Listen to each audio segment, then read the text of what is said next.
This takes place in October of 1977. When my mom was 16, she ran away from her abusive home along with her friend Lisa. They hitchhiked from Mass all the way to California. Obviously, this wasn't the brightest of plans. But given my mom's tumultuous home life and past experiences, she didn't see how it could be much more dangerous than anything she had already experienced. They had a pretty safe and uneventful trip across the country, finding friends in many truck drivers and other travelers. It wasn't until they had reached California when this encounter happens. So my mom and Lisa end up meeting these two guys who were super nice to them. They crashed at their place for a few days, partying, but nothing bad had come of it at this point. These guys tell the girls that they're going to take them to the Hollywood Hills and Sunset Boulevard to see the sights. Not being from the area, my mom had no idea that these areas were more crime-ridden at that time, especially considering they were supposed to be sightseeing. My mom really wanted to see where all the movie stars lived. These guys take my mom and her friend to some restaurants and get them super drunk. It's also the first time my mom's introduced to and tries cocaine. After these underage girls are now completely high and drunk, they split off into pairs and my mom's friend disappears with one of these guys. My mom is now hanging out with just one of her new guy friends. He then suggests that they stand on the sidewalk on Sunset Boulevard in the middle of the night, and when a car pulls up, she should get in and direct the driver to drive across the street to this dark parking lot. It isn't really until the first and only car pulls up and she gets in that she realizes that this guy is prostituting her house. Keep in mind, these guys had been nothing but kind and respectful to my young mom and friend for the past few days. And also, very sadly, this type of abuse is not a new concept for her either.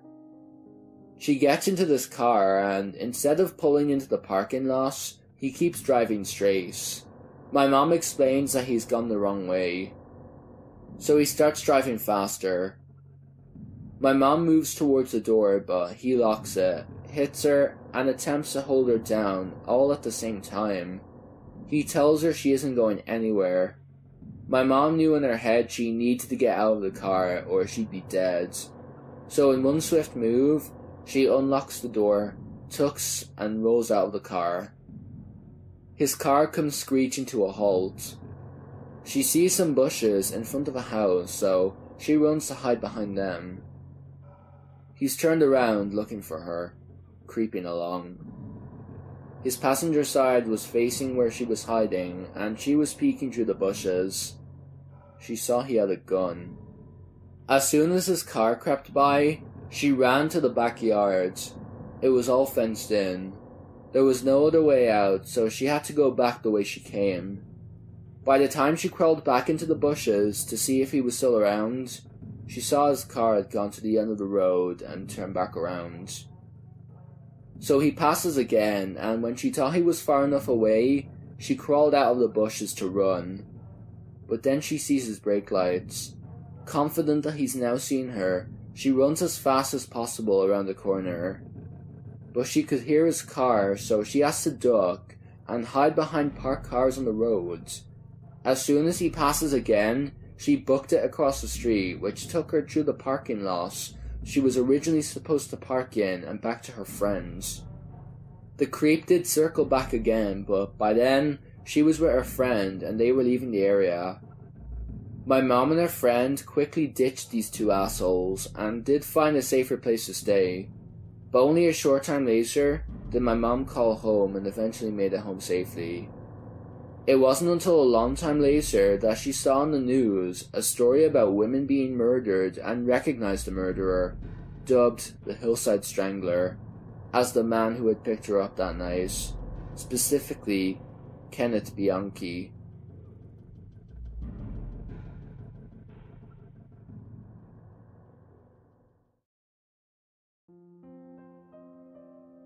I'd like to share something bizarre that happened to me during finals week of last semester. I was waiting for my sister in this building on campus. I always go there in between classes to just relax. I'll describe it so you can get an idea of what it's like. There's a downstairs and an upstairs. The upstairs has tutoring centres and computer labs, and the downstairs is your typical lobby with a bunch of chairs. I was on the upstairs floor that day, sitting at one of the only 4 chairs there. It was packed that day, with people coming in and out from classes. I was just using my phone, killing time, waiting for my sister. Keep in mind, there's this little desk with this guy working behind there. He's from the same country as me, but we don't really talk or anything outside of hello and goodbye. Anyway, I was there just using my phone. Even though I got my eyes on the screen, I occasionally look up and around. There's this guy I happen to notice. He's middle-aged, bald, and pretty tall. He's wearing this grey suit coat, slacks, and dress shoes. I've never seen him before, but just assume he's a professor since he's carrying a big suitcase, like, bag. You know, the ones professors always carry. Anyway, this guy's just standing and looking around the place. He looks a bit lost and confused, but he doesn't go up to the guy at the desk to ask a question. So I really begin to assume he's a professor. Not too long after noticing him, I see a few of my sister's friends. They say hello and then go off to the downstairs floor. I turn back to my phone and check my email and stuff. Some time passes and the guy in the suit is still standing around. I begin to get this weird vibe from him. I begin to think he's not a professor anymore because of the strong vibe I'm getting from him. At this point, I keep telling myself something's off about this guy, but I don't get up to leave. There are so many people coming in and out, plus the guy working there, so nothing could possibly happen to me. I keep using my phone. Some more time passes. There's still some people here and there, some sitting on the chairs next to me. A guy that works in one of the tutoring centres is next to me eating noodles. He's talking to this guy and girl next to him. As I'm sitting there, I get this feeling that someone is staring at me. I look up to see the guy in the suit straight ahead. He was leaning on the wall next to the elevator. He was sticking his head out just to look at me. As soon as he sees me noticing him, he leans back against the wall, almost like he's trying to hide himself. Keep in mind, this guy's really tall and isn't doing a great job of hiding himself due to his size and build. At this point, I'm really weirded out, but I don't bother to guess up at all. There's still people around, so I'm thinking I'll be okay. A while later, the lobby starts to clear out. The guy eating noodles leaves, but the other girl and guy are still there. So, there's a chair that's empty beside me. The guy in the suit is still standing around and looking confused. It strikes me as a bit weird that he hasn't sat down the entire time, nor has he went up to the guy at the help desk to ask a question. My intuition is rising high on this dude, but I'm still not bothering to get up and move somewhere else. The guy and the girl next to me end up leaving a while later. So it's just help desk guy, myself, and the weird guy in the suit. I'm the only one sitting at the chairs now, just sitting there and using my phone. A moment later, the guy in the suit sits down at the chair on the far left. I'm sitting at the one on the far right. I tell myself that the guy may just be waiting for someone, but that doesn't explain why he didn't sit down before. I remain sitting there, looking at the guy from the corner of my eye. I'm really observant, so I always make sure I know what's going on around me. The entire time this guy is sitting there, he's looking down. He has one leg crossed over the other, the way guys do, not girls. I notice he keeps putting his leg down and up. I counted over 7 times. The vibes I'm getting from him are unreal. So I tell myself to wait a few minutes before getting up and going somewhere else. Not even a minute later, this guy and old lady walk in. I look up at them as they go towards the elevator. I make eye contact with the guy for some reason. He looks back at me. That's when I get up. As soon as I did, the guy in the suit moves like he was getting up too. The guy at the elevator is still looking at me. I get this strong feeling now that I should really leave. So I grab my stuff and go sit at the bench directly outside the lobby. I sit down face forward so I can still see the guy. He's sitting in my seat now and just staring at me. I start getting this new feeling, like, hey, I shouldn't feel afraid of this guy. I'm on a college campus in the middle of the day. What could he do to me? I wasn't going to move anywhere else to prove that I was not afraid of him. I'm not exaggerating when I say he was staring at me the entire time I was at the outdoor bench. His eyes didn't leave me once. I'd occasionally stare right back at him to prove to him and myself that I wasn't afraid. But inside, I was scared shitless. I tried sitting there a little longer. I don't know why I was stupid enough to sit outside and alone. It wasn't very smart of me, but I wanted to show him I wasn't scared easily. I see some people I know pass by and wave. I secretly wish that they'd sit down with me and keep me company, but I'm too shy to ask them to. The guy's still staring at me. That's when I noticed the things around his neck.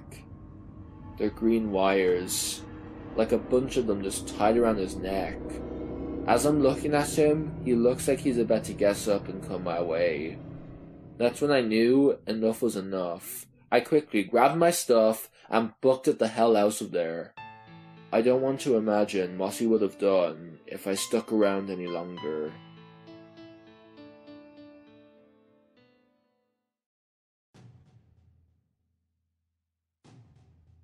To give you an idea of where I'm from, I grew up in a nice middle-class neighborhood in Maryland, about 15 minutes from the border to DC. We never had any serious crimes in our neighborhood, just a typical petty theft from people leaving their car doors unlocked. It was a cloudy, chilly Saturday in October of 1993. I was 8 years old, my brother James was 12. We had just left his friend's house after playing street hockey on his driveway for hours, and we had to get back home at around 5:30 p.m. His house is a couple of blocks away from the elementary school, and basically across the street from the school is a pretty big-sized park. Its entrance has a fence with a path that separates the fence. Along the street, the fence continues into a backyard to a house which sits on a cul-de-sac. My brother and I, on the left side, approached the four-way stop sign and noticed a white 1990 Toyota Camry sitting there. We didn't think anything of it and walked down the sidewalk towards the school. I was talking to him about Art Monk, the Redskins, and how we could use the Beckett to ride to the stadium and hope to get an autograph. We did in fact get the autograph. I realized that James was oddly quiet during my idea about writing to the Redskins. I asked him if he was listening, and he said, "Keep talking. Act cool. Act normal. Don't look back, okay?" Confused and nervous, I responded, "Okay, what's going on?" During my talk, my brother was paying attention to the Camry that was driving very slowly behind us. We played it cool, walking our normal pace, just about to pass the school. I continued my talk while we were approaching a big field that sits directly across the entrance of the park. My brother put his hand on my chest, which made me stop immediately. He turned back and glanced at the driver.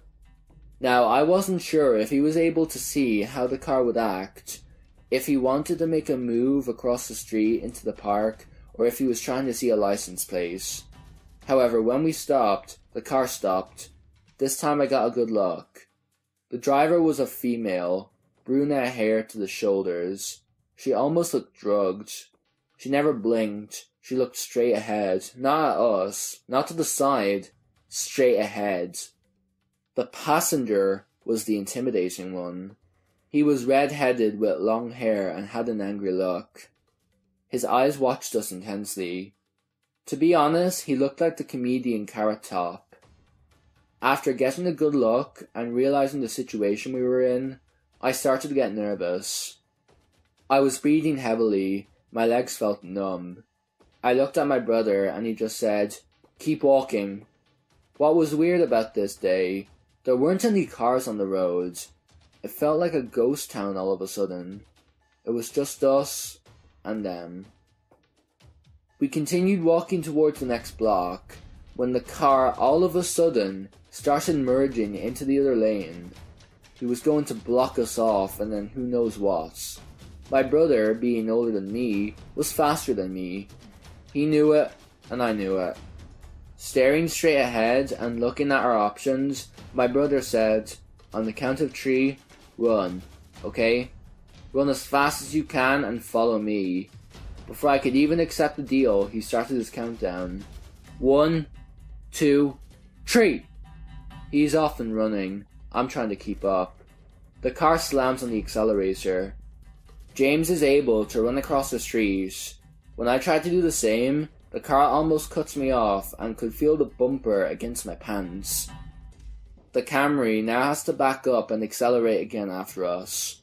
My brother made the move across to the right side of the street and I followed as fast as I could.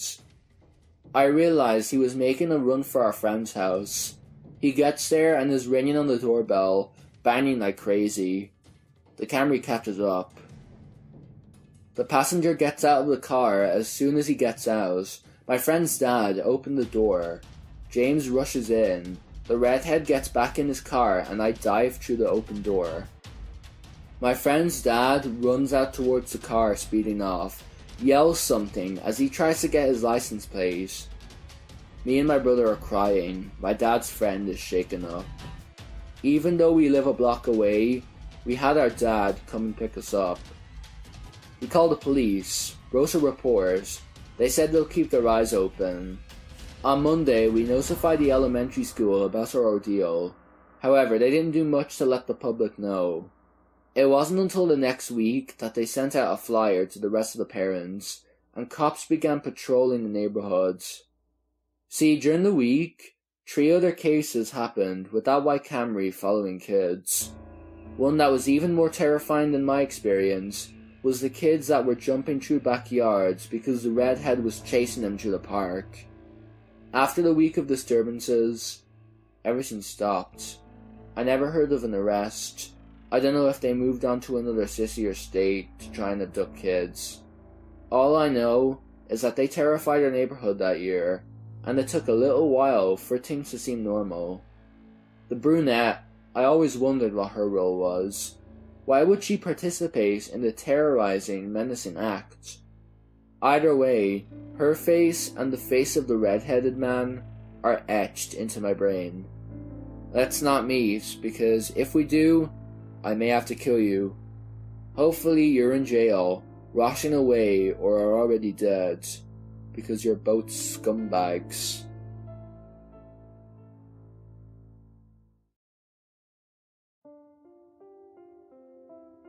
The year was 2010. I was a freshly divorced 23-year-old living in northern Louisiana, on my own 2-story apartment with my wonderful dog. I had moved in just a month prior, and was enjoying the peace and quiet, a fresh year after an emotionally crippling time in my life. It was a pleasant Sunday afternoon, summertime in Louisiana. I had decided to escape the heat by staying inside to watch a few episodes of It's Always Sunny in Philadelphia, with my dog, Kingsley, in my lap. The sun was shining through the windows, which in this complex took up half the living room wall, floor to near ceiling. I had blinds, but had decided to adjust them so some natural light would come in. Now the neighborhood wasn't so bad. It wasn't the best, but you definitely didn't leave anything outside, and you always lock your house and your car. I had seen my share of shady activity, so regardless of the time of day, my doors and windows were locked. It had also come to my attention that my ex had done drive-bys of my new place, and not wanting to be caught off guard, I was constantly checking that I had locked everything. A beat up car pulled into the parking lot, which I could see out of my peripheral vision, across from a grassy area in front of my building. I guess I didn't think anything of it at the time, but I didn't recognize the driver who stepped out, until he walked in front of my window, staring directly inside my living room. The bushes in front of my windows were maybe waist high on me. I'm 5'4", so this man was clearly staring right at me, as in we made eye contact. No blinking, and there was no mistake. He saw I was inside, all by myself. From what I saw between the blinds, he was easily 6 foot tall. Heavy set, bald, with dark eyebrows and a goatee. He wore a short-sleeved button-up shirt over a dark t-shirt and jeans. I had never seen him in our complex before. Kingsley's head shot up, ears perked, his fur standing up on his neck. He was a friendly, playful dog and loved meeting everyone. But when I felt a low grumble from his stomach when he bottled up off the couch, I knew this was a stranger he did not want to meet. My heart raced and I felt my palms tingle with anxiety. My cell phone was in my pocket, within easy reach. Kingsley sat in my lap, now growling, and his paws nervously twitched. The door was locked, there was no way he could get in. Right? When I heard the key in the lock, I remember feeling many things at once. My heart stopped and jumped in my throat. My scalp felt like it was on fire, but my hands felt cold. Who was this guy? Why of all fucking things did he have a key to my apartment? I didn't have a gun. The front door was 6 feet to my left. The kitchen was at least 15 to my right. I didn't have time to run and grab a knife, especially since I didn't know whether this guy was armed or not. I didn't have a baseball bat, and I doubt throwing my nearby shoes would deter a home intruder of his size. The door cracked open. I panicked. Kingsley let out the loudest bark I'd ever heard, and in one leap was snarling at the door, his teeth bared, ready to attack. For a split second the door was open. I saw the man's eyes widen and he shut the door. And he knocked on the door. I shit you not, this man knocked on the door. After he had already opened it, with a key he somehow had. Kingsley was busy, jumping at the door, letting out vicious growls, not acting at all like the giant goofball I knew him to be. I jumped up after him, grabbed his collar, and with the other hand, grabbed the doorknob and opened it just enough for Kingsley to poke his head out. "Can I help you with something?" My voice shook. Anger and fear coursed through my veins. "I'm here to pick up my mail. I expected a visit. I used to live here," the man said matter-of-factly, as if this was something I should have known. The fuck? "You don't live here anymore. I live here. I don't have your mail." Seriously? Our mailboxes were at the apartment main office. "I was expecting a package from FedEx. I want my package." He took a half step forward, seeming impatient and angry, expecting somehow that I would have his mysterious mail and invite him in. Actually, 3 days prior, FedEx did come by with an envelope, but as the name on it wasn't mine, I told the delivery guy and never accepted it. Still, did he really expect me to believe that the FedEx guy left him a package in an apartment he no longer resided in? "They came by with something a few days ago, but it wasn't mine, so I made them take it back," I responded. His face went red and his fists clenched.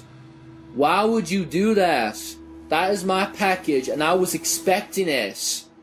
He exploded, waving his arms, as if I was to blame. Kingsley leapt up, nearly dragging me out of the door. I yanked him back.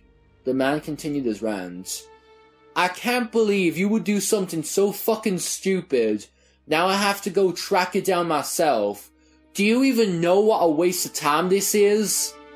I was frantic at this point. I didn't know where this dude came from, why he still had a key to this place, why, when he saw me in the living room with a dog, he would try to come in, and why, of all fucking things, was he freaking out over a stupid envelope? "Look, man, I don't have your package. Just call fucking FedEx and take care of it yourself." The words sounded better in my head. Out loud, they sounded shaky and fearful, and I knew my lack of courage was a terrible disadvantage in this situation. "I can't believe this shit! He was completely red, flailing around in rage.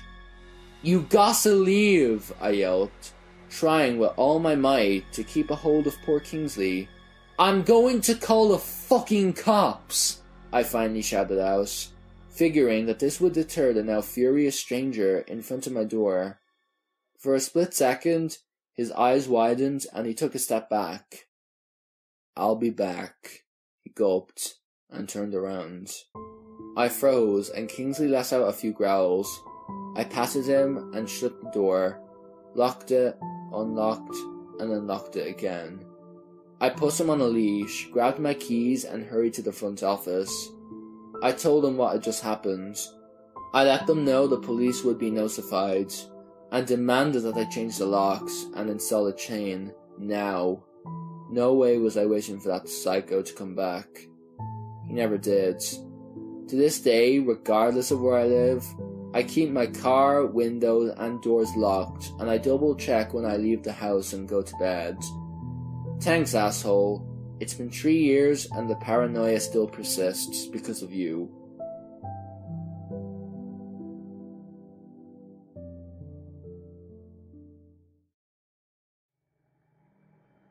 I used to work in a small family-owned specialty store in the mall, so we had all kinds of people in and out every day. There were the basic rules of safety, but no one had ever really had to employ them. Generally, the customers were polite and respectful, and we never had any issues. One day, I was in the shop by myself. It was the beginning of the day, and we were just opening, so it was a slow time. A man walked in and introduced himself as Greg. He seemed friendly, and I showed him around and answered his questions. He bought a few small items and left.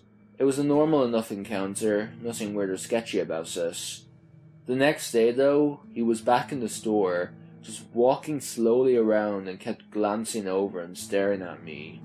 I greeted him again and asked how I could help him, and he said he wanted to browse alone today. He browsed for about an hour, and still staring at me from time to time and shooting down my questions and assistance. Finally, one of my co-workers showed up and started chatting with me, and Greg looked startled and left. Over the next few weeks, Greg came back several times and repeated the whole thing, even after the manager asked him to stop and alerted mall security. When he came and I wasn't there, he tried to find out my contact information, my school, where I lived, what I drove, etc. from my co-workers. Luckily, we all know not to give out each other's information like that, so he never found out much from them.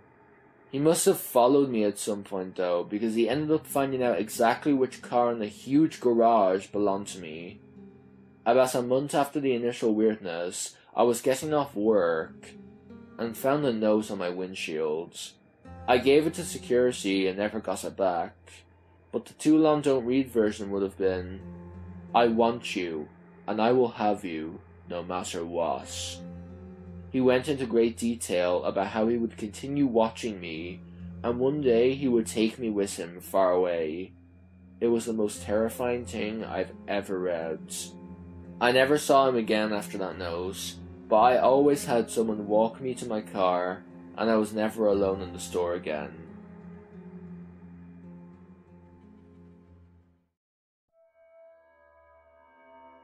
I grew up in this local tattoo shop. My family was great friends with everyone involved, and when I needed to make some extra money before college, I went to go work as a receptionist. The job was relatively easy, cleaning, sanitizing, booking appointments. I never worked this scene again though, for a number of reasons. There were 3 tattoo artists at the time, 2 male and a female.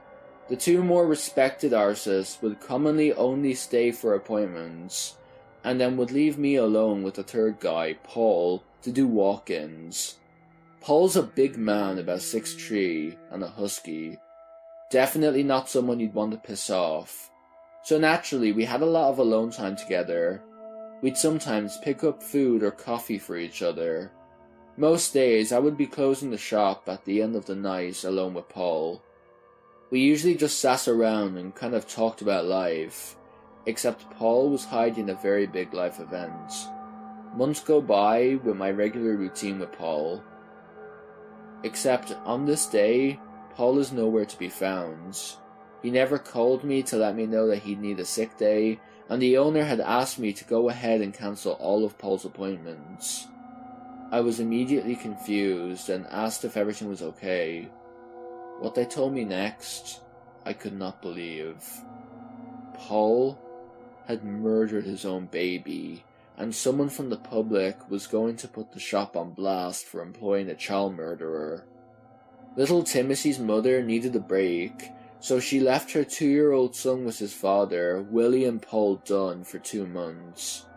In 1996, the same year I was born, 2-year-old Timothy died from repeated blunt force trauma to the head. Police found bloodstains on the walls, carpets, floors and mattress. Clumps of hair scattered across the apartment. His little body was covered in welts and bruises, and there was trauma to his kidneys, lungs, esophagus and genitals. Investigators said it was one of the worst cases of child abuse they'd seen in the area. He was sentenced to life in prison with no chance of parole for 10 years. I knew he was on parole while we worked together, and that he was living in a halfway house. I never pressed the man about it because I was 18 at the time. What business of mine was it to question a grown man? I'd figured the shop owner knew, and if he was fine with it, I was. They fired him because someone threatened to tell the public of his crimes when he shouldn't have been hired to begin with. Many times I had seen him tattoo the typical baby footprint on parents who lost their own children. They had no idea. I never saw Paul again. It was insane to me that I was pretty much the same age as Timothy. I often wonder how much did the shop owner know, and why the hell did no one consult me on whether or not I was comfortable alone with him. I left shortly after, and I believe the female arsonist left the same time I did, likely for the same reasons. A link to an article on this case can be found in the description below.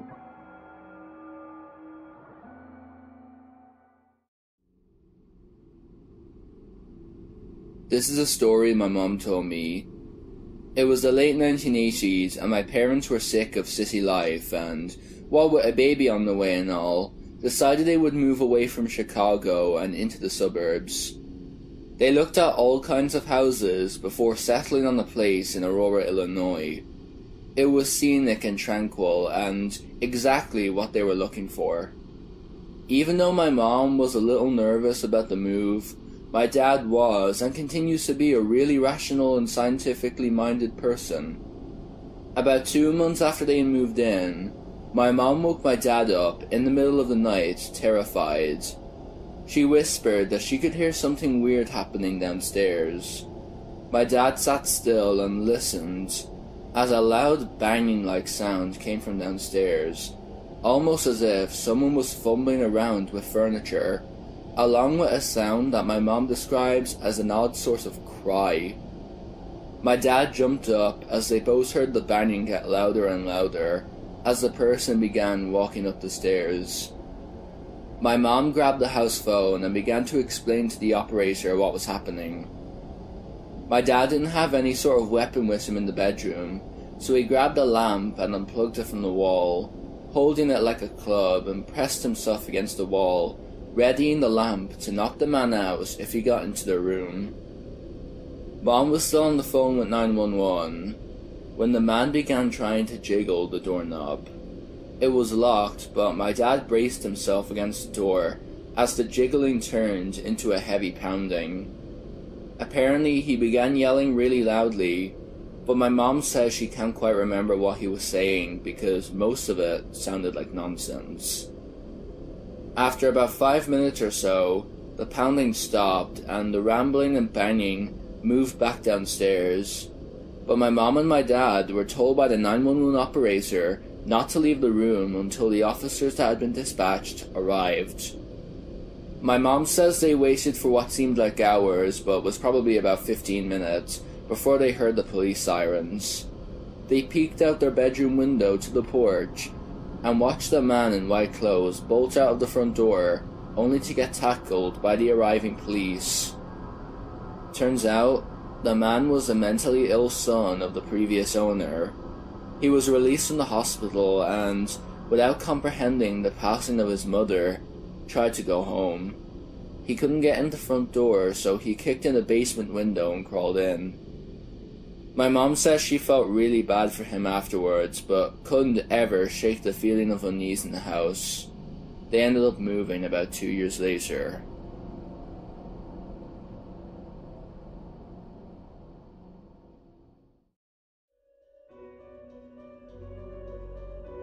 This is a story that my grandma told me, so it may not be exactly accurate, but I'll try and tell it the best I can.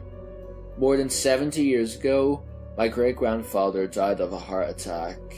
He was of course buried like any other person.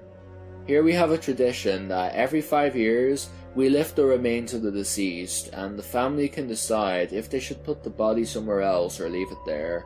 This is mostly done to empty the spaces in the graveyard if the deceased don't have any family. So they raised my great-grandfather's remains, but the weird thing was that he hadn't decomposed. He looked exactly as if he was just buried. After 5 more years had passed, they went to lift his remains again. But this time the coffin was empty. This is not how the story ends though. 10 years after all this happened, my aunt was 8 and was home alone at the time. She heard a strange noise in the house and went to investigate. In the kitchen, there was a strange man that looked at her. He said, "Don't be scared, I just came to see my first granddaughter." And then he just disappeared. Later that day, she told her parents, and after describing the man, they went to get an old photo album, and she identified my great-grandfather.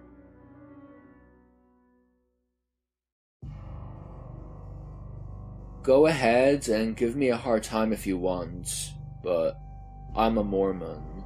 As many know, we have missionaries, men and women, that go door to door in pairs sharing the message. They're sent all over the world. The missionaries assigned to my city are girls.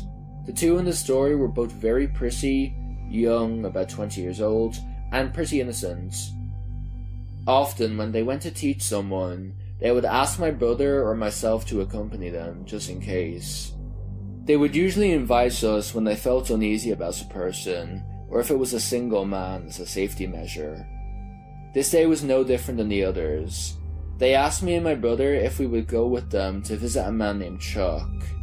They said they met him at a local park, and that he seemed nice enough, but just a little off. We of course obliged. They gave us the time and address and asked if we could meet them there. When we got to the address, the girls were waiting outside for us. We walked up the steep driveway to the house. As we approached the door, written on permanent marker on the door itself was a message. It said something to the effect of, "This is Chuck's house, please knock.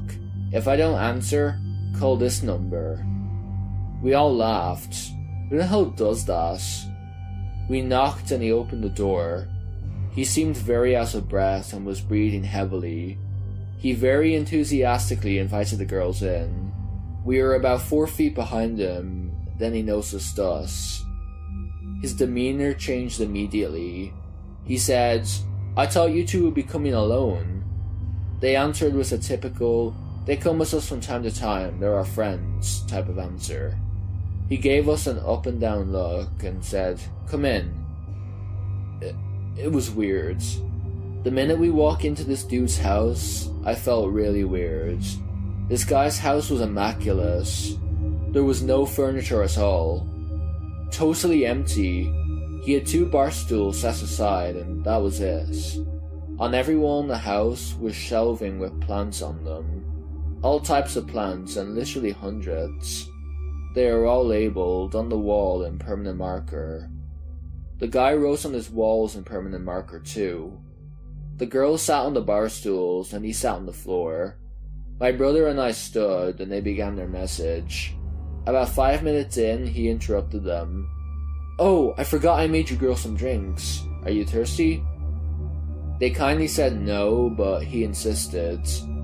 He went in the fridge and got 2 already prepared drinks out. They had this dirty, brown-colored liquid in them. He said that he made them for them earlier in the day. He didn't have one for him, or for us, just the two girls. He handed them the glasses, and then just stood there and stared, waiting for them to drink. I immediately felt like this was a bad idea, and I could see that my brother and the girls were equally uncomfortable. They made awkward conversation, and I signaled to them that we should go. They cut themselves short and we left. He was visibly upset and kept telling us to come back whenever we wanted. When we got to the driveway, we got in our cars and I told the girls to come over to my house. At my house, I told them that they probably shouldn't go back, and they agreed. I knew Chuck's last name. It was on this freaking door in Sharpie, for heaven's sake, and I did some quick googling. Homeboy was released from a police department in California for general reasoning and admitted to a psych ward for over a year. They didn't say why, but there was a whole newspaper write-up on this. I don't know what his intentions were, but there were way too many weird pieces for me to want to see him again.